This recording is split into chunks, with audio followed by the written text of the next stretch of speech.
Ohayou gozaimasu. Frères et sœurs humains, salutations fraternelles. Nous sommes le 19 janvier 2022. Quand un gouvernement de gauche véritable, c'est-à-dire France Insoumise a priori, arrivera au pouvoir, l'une des choses qu'il faudra faire, c'est par rapport à ces cheminées qu'on a vues sur le chemin et que je vois à chaque fois que je prends le train pour aller à l'école où je vais aujourd'hui, il faudra trouver le moyen de mettre des sortes de filtres à particules qui arrivent à capter le CO2 et peut-être de le transformer en matière, en solide, de gaz vers le solide, la matière, pour qu'on puisse en faire quelque chose, voire qu'on puisse le stocker ou trouver des moyens, d'autres moyens de le recycler, de le remettre dans le champ, le cycle naturel de la nature. Voilà. Je ne sais pas si ces filtres à particules ou à CO2 pour les entreprises, pour les usines, etc. existent déjà. Si ce n'est pas le cas, il faut donc que les pouvoirs publics donnent les moyens financiers nécessaires au CNRS, etc., à tous les labos de recherche, etc., pour qu'ils l'inventent. Et si c'est déjà le cas et que ça existe déjà, alors il faut que la puissance publique les finance par la création monétaire, bien sûr en maîtrisant les coûts, les prix, de sorte de les développer beaucoup plus rapidement, de les diversifier pour qu'ils répondent aux différentes situations, différentes tailles d'entreprises, etc. Et pour les généraliser aussi. Voilà quelle est mon idée, mais j'y reviens un peu plus tard. Hai, arigatou gozaimasu. Hai, gambatte kudasai.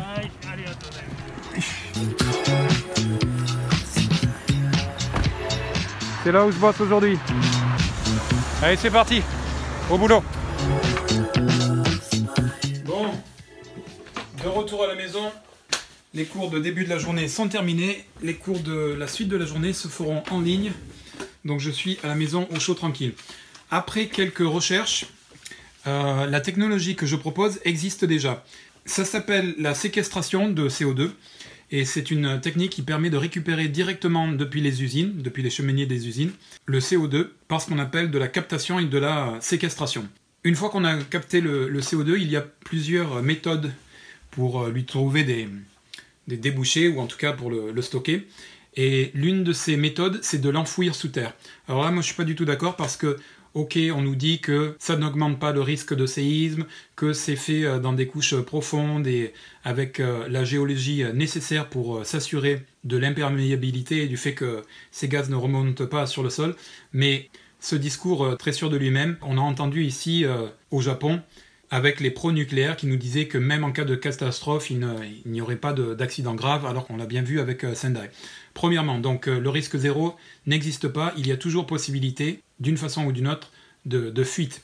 Deuxièmement, d'un point de vue éthique, ça revient à mettre sa merde sous le tapis, d'accord, et pas régler le problème, littéralement, quasiment sous le tapis, quoi. Tout ce qu'on dégage en CO2 dans l'air, on l'attrape et on le remet dans le sol, voilà, sous nos pieds.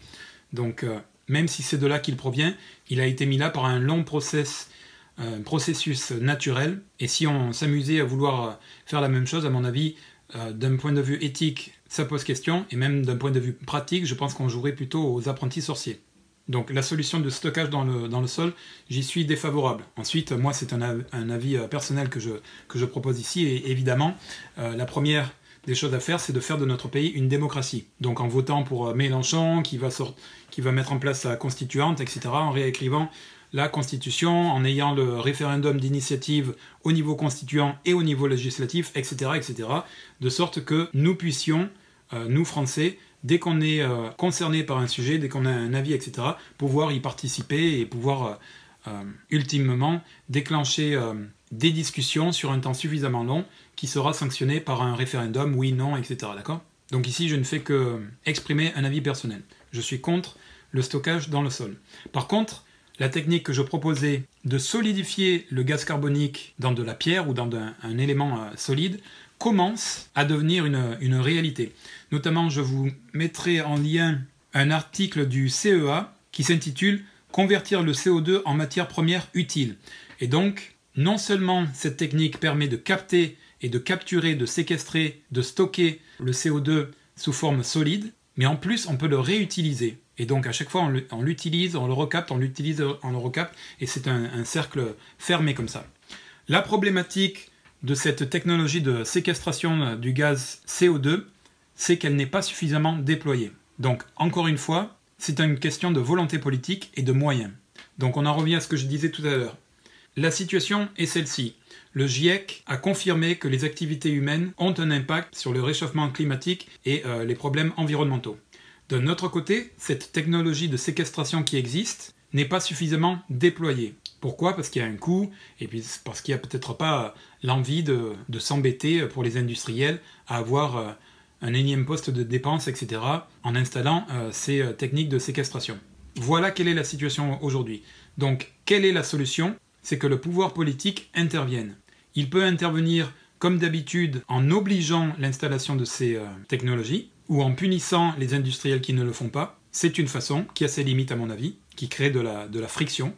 Et il y a une autre façon bien plus efficace, c'est que ce soit les pouvoirs publics, par la création monétaire, qui financent la recherche pour développer et améliorer cette technique, et l'installation auprès des entreprises. Donc il y aurait une obligation pour toutes les entreprises d'installer ces systèmes de séquestration du CO2, mais ça ne serait pas à eux de débourser l'argent pour le faire, mais ça serait financé par le pouvoir de création monétaire. Et pourquoi est-ce qu'il faut passer par cette méthode? Parce que c'est la plus...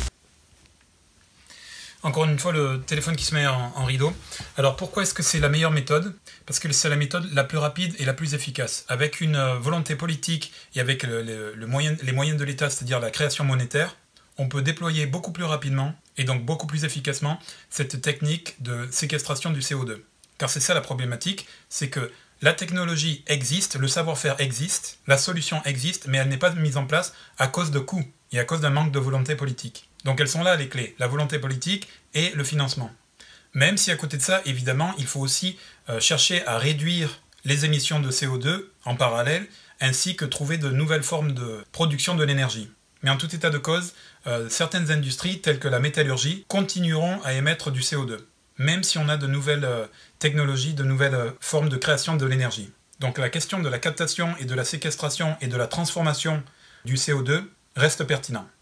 Voilà ce que je voulais dire dans cette vidéo, c'est une proposition publique que je fais. Elle est bien sûr à discuter, et si vous avez un avis contraire ou si vous y voyez des limites, exprimez-vous dans le respect dans la section commentaires. Et comme toujours, je termine par le triptyque de notre beau pays, liberté, égalité, fraternité, vive la France.